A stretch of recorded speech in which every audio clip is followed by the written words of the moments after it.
What's up, superhumans? BT here. If you are new to this channel, well, first of all, welcome.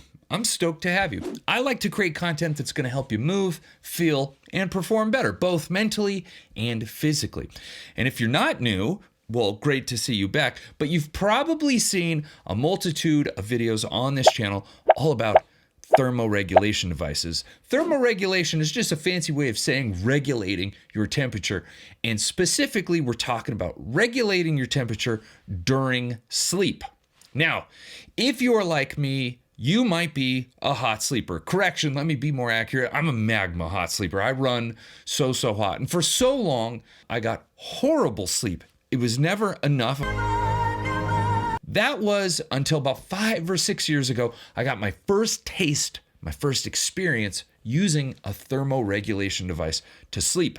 Basically, it's a thin sheet, a mattress, pad, or a cover that you put on top of your bed, and it takes water, it cools that water down, then it runs it through those tubes that you're sleeping on, and you can literally, no matter how hot it is outside, cool the mattress down all the way down to like 55 degrees, 60 degrees, and that helps you fall asleep faster and it keeps you asleep longer. And for me, oh my God, it literally changed my life. And so it's one of the very few products that I always advise somebody to buy. However, there is a problem. Here in 2024, you really only have 3 choices when it comes to selection. The first is 8 Sleep. Now, this is what I personally use. I've loved it so far. However, it's virtually inaccessible to like 98% of the population because of its price. It's crazy expensive. For the Pod 4, it's $2,500. For the Pod 4 Ultra, $4,000. Not to mention the mandatory 1-year subscription that ranges from like $150 almost up to $300. Give or take, $20 or $30. Plus, it also requires Wi-Fi. So if you live in a place that's got shoddy Wi-Fi, it's maybe not even an option for you, even if you can afford it. And then it also requires an app to operate. The next is SleepMe, formerly known as Chili Sleep. Now, it's also expensive. It's less expensive as the Pod 3 or Pod 4, but you're talking $1,800 if you want to control both sides of the bed. It also requires an app, but I would say the biggest knock to SleepMe is after they sold their company to another group of people, their customer service and their quality control absolutely flatlined, and I wouldn't even consider them an option right now. Finally, you have BedJet, which I don't have because I've heard from so many people that BedJet simply doesn't work. They use air rather than water to do the cooling. And if you live somewhere with a hotter or more humid climate, all you're doing is recirculating and trying to move warm, humid air. And apparently it's awful.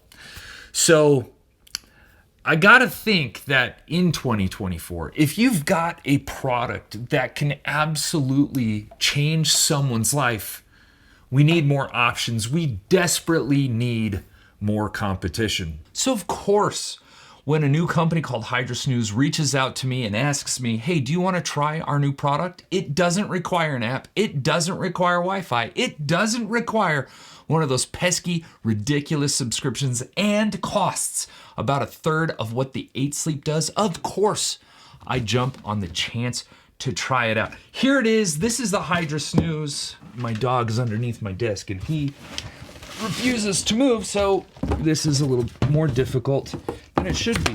Let's go over a few points of housekeeping. 1, this is a sponsored video. HydraSnooze sent me this to keep. It is not a review. I have not had this nearly long enough to give you a full-blown review, but I definitely think it's worth highlighting, and so that's what we're gonna be doing in this video. It's got a touch interface up here, so you do all of the controlling through the device, nothing through Wi-Fi. Plastic outer material, which keeps the cost down again. Of course, it's on the cheaper side, but for something like this, it doesn't need to be made out of like billet aluminum. 2 cooling fans, plugs in the back. The pad Comes in this little tote. Nothing special, but it doesn't need to be. Remove the pad cover, unscrew the plastic nuts, thread the pad's pipes through the nuts, fit the pipes onto the base unit, power on the base unit. So it's just 5 steps. You really can see the size difference between the Hydra Snooze and the 8 Sleep Pod 3. The Hydra Snooze is much smaller, about half the size, which I think is great because it really opens a few options up as to where you can put your Hydra Snooze. The 8 Sleep, you're pretty limited, but you probably have a little more flexibility with the Hydra Snooze, which is nice. Okay, as you can see, I've got the pad on the bed, and after putting it on here, I've realized a few things. One, it's just a pad. It's not like the fitted sheet that you would find on an 8 Sleep. This is just like a pad that goes down and it doesn't tuck in, which is kind of both a pro and a con. One, it makes installing it pretty easy because you don't have to tear apart your whole bed. You could literally just throw it on top of your bed if you wanted, or you can put it under and then just try to wrap it in the sheet. But that's kind of the con, is that it will probably slide around a bit more. Because it's not fitted. So Hydra Snooze, maybe in the future, if you were gonna make another model or an updated pad, I would absolutely integrate the pad into a fitted sheet. So it's a lot cleaner, it looks better, and it fits better. It's not gonna slide around nearly as much. Here is something I would like to see an updated version come with, is a change to where this tube runs. It runs out the side like that, which means tucking your sheets in becomes much more difficult. I really wish they would put this up at the head at the middle, because if you need to flip this over to the other side, which you can do, right? The tube, like the placement of the Hydra Snooze, doesn't have to be moved all the way to the other side of the bed. If you keep it in the middle, you don't have to move the unit. So that's a change I would like to see made. The next part of this installation is actually now just filling it up. And they say you turn it on and it's going to give you an error message, and you fill it with water until that error message goes away. However, I've run into a little bit of an issue. So this is all touch screen. Here's the power button, and it's not doing anything. It worked earlier when I unboxed it and I turned it on. It gave me an error message and I was like, oh shit, but that's normal. The error message is normal. However, it's not turning on. So I reached out to Hydra Snooze to figure out what was going on, and they got back to me very quickly, and they said that's kind of weird that it won't turn on, but to troubleshoot it, flip it over and see if the button is sticking out. Sure enough, when I'm looking at it, this button sticks out. And even though this is kind of annoying to have, after they told me what it was for, I understand it and it makes total sense. This is a sensor that determines whether or not this thing has been tipped over. So if it's pressed all the way in, if we press it all the way in, it should work, because right now the fan isn't spinning. Yep. There we go. And it's turned on. So if you have this, now this is on carpet, so this might pose a potential problem for you. If you have it on a hard surface, this button is in, and when it tips over, the button comes out, and that turns the system off. That way it doesn't lay on a side and blow out the motor, because that's what will happen. You got to give it ventilation. Maybe what you could do is just tape this down, press that sensor in, tape it down, it turns on. Sure enough, I can turn it on and it's giving me the E83 or the E3 error. And so now I'll fill it up with water now that I know this. I'm gonna probably gaff tape it down and fill it up, and it should work just fine. So cool feature. Was kind of scary because I thought I broke it or it broke already, but that's not the case. It's just the tip over sensor Doesn't work that well on uneven carpet like I have here. And you pop that off, and this is where you pour the water. And also, I'll be putting some hydrogen peroxide in.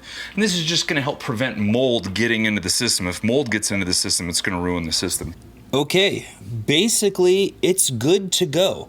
All right, so here is the display, the interface. I'm gonna kind of walk you through it real quick. Just tap feature to wake it. After you don't use it for 20 or 30 seconds, the display turns off. Very simple to adjust temperature. It's quite sensitive and very accurate. The mode are your fan speeds, your cooling fan speeds. So if you want to put it on max, it's got 3 levels. After max, it goes to warm, so now I can adjust it to make it go hotter if I want. Or after warm, we start back up. So this is how quiet it is at the lowest setting.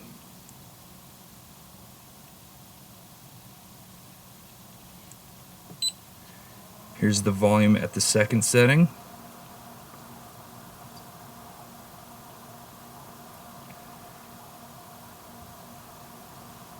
Here's the volume at the highest setting.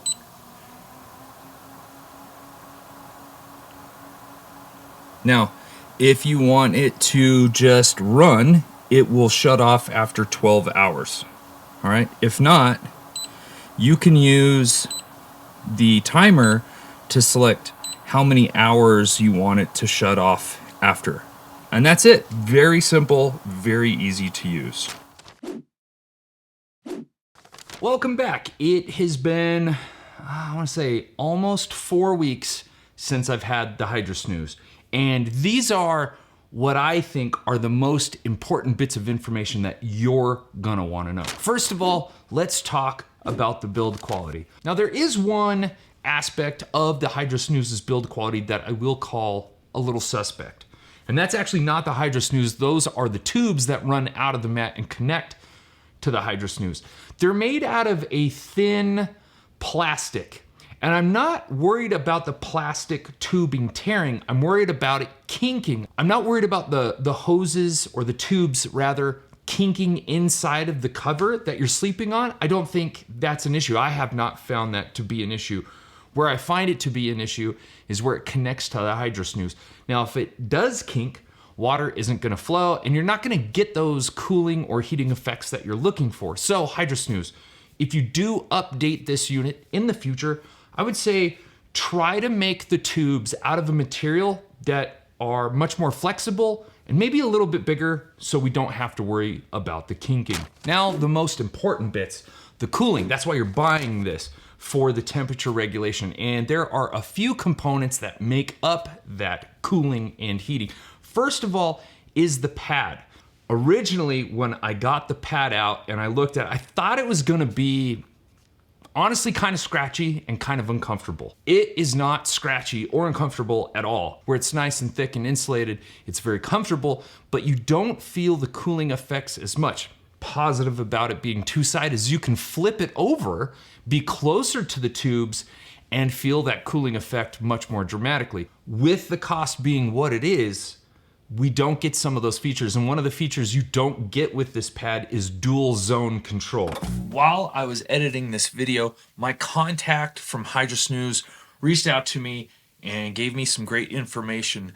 There are now 3 different pad sizes for the Hydro Snooze, and those are updated on the website. The King, which is kind of what I have on that bed right now, a queen, but also a twin. And now, because they have a twin, what this allows you to do is if you have a king bed and you really wanted that dual-sided temperature control, buy a second unit. And they can do that because 2 twins equal a king. It will stay on for 12 hours if you don't touch it. Now, for testing purposes, of course, I put this on the highest setting and ran it for all 12 hours. And I wanted to do that to see if it could handle that. And it did just fine. I ran into no issues. I've done it several times since, and each time it still performs as if I've never done it. So it doesn't have any automatic temperature settings like the 8 Sleep or the Dock Pro, but you're saving so much money. This is literally a fifth of what the 8 Sleep Pod 4 costs. Okay, I've talked about price a ton. Right now, the Hydra Snooze is an incredible $559. Like I said, earlier I said it was a third. My math was way off. It's actually closer to a fifth of what the Pod 4 costs, because that thing is $2,500, not including tax. Now, $559 is a special price, not necessarily for my viewers or anything. That's just the special that they're running. I think the sale ends at the end of this month. Hydra Snooze, if you're watching it, maybe you can extend it a little bit longer for the people just seeing this video. Well, that's it for now. I hope you enjoyed this video on the Hydra Snooze. I'm gonna continue to use it, test drive it, taking it out on that road trip, and I will report back on how it does. Remember, this $559 price tag is a sale. The link to the website and the sale is in the description. I'm sorry, I don't have any like discount codes or anything like that for you, but definitely use the link and pick yourself up a Hydra Snooze. If you enjoyed the video, if you thought it was informative or helpful, please do me a huge favor and hit the like button. It goes a really long way with that old YouTube algorithm and the algorithm gods. And if you want to see more content like this, consider subscribing. It's free. You can cancel at any time. There's no obligation. Thanks again for watching. I'll catch you on the next one. Peace.